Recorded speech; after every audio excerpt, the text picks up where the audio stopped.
ప్రభుత్వం ఏ విధంగా పనిచేస్తా ఉందో చంద్రబాబు నాయుడు వాళ్ళ కుమారుడు మరి పవన్ కళ్యాణ్ ఏ విధంగా కక్ష సాధనకు చర్యలకు ఎక్కువగా పాల్పడుతున్నారు.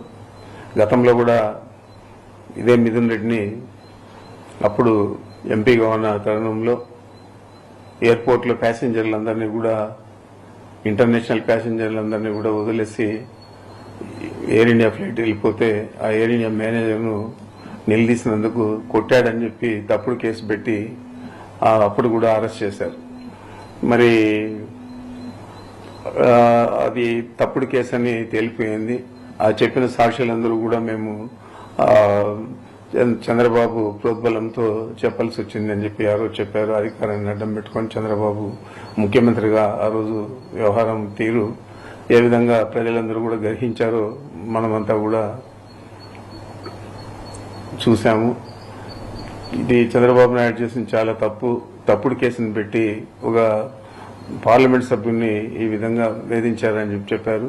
మరి ఇప్పుడు కూడా అతను అధికారంలోకి వచ్చినప్పటి నుంచి ఇప్పుడు దాకా అనేక కేసులు ల్యాండ్లు అంటాడు, లేకపోతే ఈ తప్పుడు కేసులు అన్ని కూడా మదనపల్లి ఫైల్స్ అంటాడు. ఆ ఫైల్స్కు నాకు ఏం సంబంధం, ఇప్పటిదాకా సంబంధం లేదని చెప్పి ప్రతి ఒక్కరు కూడా చెప్పారు. ప్రభుత్వం కూడా ఏమీ తేల్చలేకపోయింది. మరి ఇలాంటి తప్పుడు కేసులన్నీ కూడా అనేక రకాల కేసులన్నీ పెట్టి వేధించడం జరుగుతూ ఉంది. మరి అనేక రకాలుగా అనేక కేసులన్నీ కూడా మా మీద పెట్టడం జరుగుతూ ఉంది. ఇప్పుడు తారస్థాయికి చేరి ఈ లిక్కర్ స్కామ్ లో మా తనయుడు అంటే మిథున్ రెడ్డి గారి ప్రమేయం ఉంది అని చెప్పి ఆయన 3 సార్లు ఎంపీకి రాష్ట్ర ప్రభుత్వంలో ఏమన్నా పాల్గొనేదానికి పాలు పంచుకునేదానికి అవకాశం ఉందని అడుగుతా ఉన్నాను. ఏదో జగన్మోహన్ రెడ్డి గారితో సఖ్యతగా ఉండాడని చెప్పి ఆ ఒక్క నెపం మీద అతని మీద ఫాల్స్ కేసు పెట్టి ఈరోజు మళ్ళా నిన్న సాయంత్రం అరెస్ట్ చేశారు. ఈరోజు జైలు కూడా పంపించే పరిస్థితి ఉంది. మరి మనం చూస్తా ఉన్నాం. ఇది కూడా చూడండి మీరు, తప్పకుండా ఇది కూడా తప్పుడు కేసుగా తేలుతుంది. మరి ఇలాంటి తప్పుడు కేసులన్నీ పెట్టి ప్రభుత్వాన్ని నడుపుతూ ప్రతిపక్ష పార్టీలను అదుపులో తీసుకోవాలనే ఒక వేరే ఆలోచన చంద్రబాబు నాయుడు చేస్తున్నాడు. తప్పకుండా దీని పర్యవసానం వచ్చే ఎన్నికల్లో కాదు, ఆయన రాజకీయ జీవితం మీదే ఒక తీరని మచ్చగా ఏర్పడుతుంది అనేది అతను ఆలోచన చేయలేదు. మరి ఎవరైనా రాజకీయాల్లో అంటే మంచి పేరుతో రిటైర్ అయ్యి బాగా పనిచేశాడని అనిపించుకోవాలి. ఆ విధంగా కాకుండా కక్షపూరితంగా విద్రోహ చర్యలకు ప్రభుత్వమే పాల్పడితే ప్రజలు ఎవరికి చెప్పుకోగలుగుతారని చెప్పి నేను అడుగుతున్నాను. ఈరోజు మిథున్ రెడ్డిని అరెస్ట్ చేయడం అనేది ఆయన ఎంపీనా లేకపోతే 3 సార్లు ఎంపీ మళ్ళా లోక్సభలో ఒక పార్టీకి నాయకత్వం వహిస్తూ ఉన్నాడు. ఇవన్నీ ఒక పక్కన పెడితే నా కుమారుడుగా నేను చెప్తున్నాను, ఇది కేవలం మా మీద ఉన్న కక్ష, మా మీద ఉన్న విద్వేషం, ఎన్నికల్లో మేము ధీటుగా ఈ జిల్లాలో పనిచేస్తామని చెప్పి ఆలోచన, ఇవన్నీ కలిపి చంద్రబాబు నాయుడు చాలా తీవ్రమైన వ్యతిరేకతతో ఈ చర్యకు పాల్పడినాడు. దీనికి తప్పకుండా ఈ జిల్లా ప్రజలే కాదు రాష్ట్ర ప్రజలు కూడా జవాబు చెప్తారు సమయం వచ్చినప్పుడు. నేనైతే దీని మీద చింతించడం లేదు. ఏదైనా కూడా మేము తప్పు చేయలేదు కాబట్టి అరెస్ట్ చేసినా కూడా ఆయన కడిగిన ముత్యంగా మళ్ళా బయటకు వస్తాడు. రాబోయే ఎన్నికల్లో మీరు ఏ విధంగా ఈ అపవాదులన్నీ కూడా ఈ అపకీర్తిని మరి ఇట్లా అకృత్యాలను ఇట్లా దుర్మార్గాలను మీరు ప్రజలకు ఏ విధంగా జవాబు చెప్తారో అనేది మీరు ఆలోచించుకోవాలని చెప్పి చంద్రబాబుకు చెప్తా ఉన్నా. ఏదేమైనా కూడా వైఎస్ జగన్మోహన్ రెడ్డి గారి నాయకత్వంలో వైఎస్ఆర్ కాంగ్రెస్ పార్టీ స్థిరంగా ఉంది.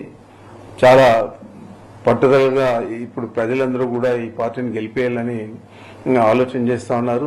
మనం చూసాము, 3 ఎస్పీలు, డిఐజీ, 2000 మంది పోలీసులను పెట్టి రోడ్లన్నీ కూడా అడ్డపడి కనీసం రైతులను మామిడి రైతులను కలిసేదానికి కూడా అవకాశం లేకుండా చేయాలని ఆలోచన చేస్తే ఏ విధంగా ఒక్క ఉదుపులో కొండలో గుట్టలు ఎక్కి తోటల్లోనూ చెట్లలోనూ అంతా కూడా వచ్చి వేలాది మంది అత్యధికంగా ఎప్పుడు కూడా ఎన్నికల తర్వాత అంత పెద్ద గ్యాదరింగ్ వైఎస్ఆర్ కాంగ్రెస్ పార్టీ కార్యకర్తలు నాయకులు మామిడి రైతులు ముఖ్యంగా కలిసింది లేదు.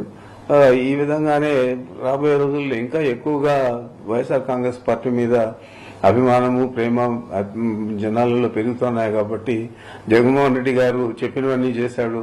మరి ఈయన చెప్పాడు 143 హామీలు, అదే 6 సూపర్ 6లు ఇవన్నీ కూడా చెప్పారు. మరి ఇవన్నీ ఏదైనా నెరవేర్చాడా అంటే అరకొరగా పెన్షన్లు ఇవ్వడం కానీ, అదేవిధంగా ఆ రోజు 50 సంవత్సరాలకే మీ పెన్షన్ వర్తింపజేస్తా అన్నాడు. ఇప్పుడు దాదాపు 5,000 నుంచి 6,000 పెన్షన్లు తీసేశారు.